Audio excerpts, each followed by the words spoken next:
Friends, welcome to my channel. आज का topic है what is foundation, type of foundation and their uses. Civil वालों के लिए ये मोस्ट इम्पॉर्टेंट टॉपिक है। एक सिविल इंजीनियर को फाउंडेशन के बारे में पता होना चाहिए। So let's start. What is foundation? Foundation is the part और element of a structure which connected to the ground and transfer load from structure to ground. मतलब फाउंडेशन एगो पार्ट और एलिमेंट है स्ट्रक्चर का जो ज़मीन से जुड़ा रहता है, अर्थ से या ग्राउंड से जुड़ा रहता है, जो पूरा स्ट्रक्चर का भार या लोड पूरा ज़मीन पे ट्रांसफ़र करता है। उसी को हम लोग फाउंडेशन बोलते हैं। अब देख लेते हैं कि फाउंडेशन कितना तरह का होता है। यहाँ पे देखिए, वो फिगर है। इस फिगर में दिया हुआ है शैलो फाउंडेशन और डीप फाउंडेशन। मतलब शैलो फाउंडेशन कैसा दिखता है और डीप फाउंडेशन कैसा दिखता है। अब देख लेते हैं कि types of foundation. Types of foundation को बता ही दिया, शैलो फाउंडेशन और डीप फाउंडेशन का दोनों है। और शैलो फाउंडेशन का भी फिर टाइप्स है, वो भी देख लेते हैं। फुटिंग और राफ्ट फाउंडेशन। फुटिंग में क्या आता है? Isolated footing, strip, strap, spread and combined footing. और डीप में क्या आता है? Pile, well and caissons. अब देख लेते हैं कि शैलो फाउंडेशन क्या है और उसको कहाँ पर लोग यूज़ करते हैं। Shallow foundation, generally if the width of the foundation is greater than the depth it is known as shallow foundation. मतलब आपका चौड़ाई अगर गहराई से ज़्यादा होगा तो उसको हम लोग शैलो फाउंडेशन बोलेंगे। अब शैलो फाउंडेशन का तो आप लोग को टाइप पता ही है, तो नीचे यहाँ पे सब दिया हुआ है, isolated footing, strip footing etcetera और भी है। ये सब आप लोग चाहे तो इसको स्क्रीनशॉट ले लीजिए, ये जो फिगर है टाइप्स का ले लीजिए। अब देख लेते हैं कि शैलो फाउंडेशन कहाँ पे यूज़ होता है। शैलो फाउंडेशन हम लोग वहीं पे यूज़ करते हैं जहाँ पे सॉइल का लोड बेयरिंग कैपेसिटी बहुत ज़्यादा होता है, वहीं पे हम लोग शैलो फाउंडेशन एप्लीकेबल है, उसी प्लेस के लिए ही एप्लीकेबल है।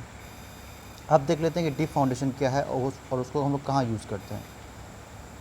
Deep foundation, generally if the depth of the foundation is greater than the width it is known as deep foundation. मतलब आपका गहराई अगर चौड़ाई से ज़्यादा है तो हम लोग उसको डीप फाउंडेशन बोलते हैं।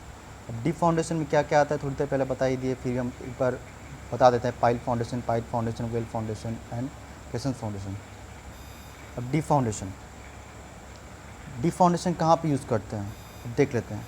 Deep foundation is the required in area which where the structure constructed are large and heavy and the soil load bearing capacity is weak, in area where settlement issues are common due to soil liquefaction or weak load bearing or water table issues.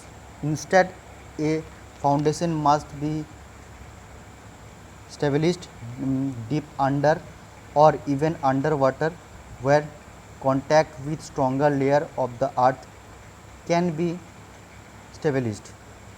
Deep और file foundation जिसको बोलते हैं is better choice. उसी के लिए, उसी जगह के लिए बेटर चॉइस। मतलब इसका हो गया कि जहाँ पे कंस्ट्रक्शन बहुत बड़ा है और हेवी है और मिट्टी का भार वहन क्षमता जहाँ पे कम होती है, मगर उसको वहाँ पे कंस्ट्रक्शन का जो कंस्ट्रक्शन हेवी है, इवन उसका स्ट्रक्चर का जो भार है बहुत ज़्यादा है और मिट्टी का भार वहन क्षमता कम है, मतलब लोड बेयरिंग कैपेसिटी कम है। मिट्टी की द्रवीकरण या जल स्तर या कम भार वहन स्तर के वजह से उसका लोड बेयरिंग कैपेसिटी बहुत ही कम है। तो वहाँ पे क्या करते हैं हम लोग, एक गहरी और मजबूत सपोर्ट होना चाहिए उस जगह के लिए।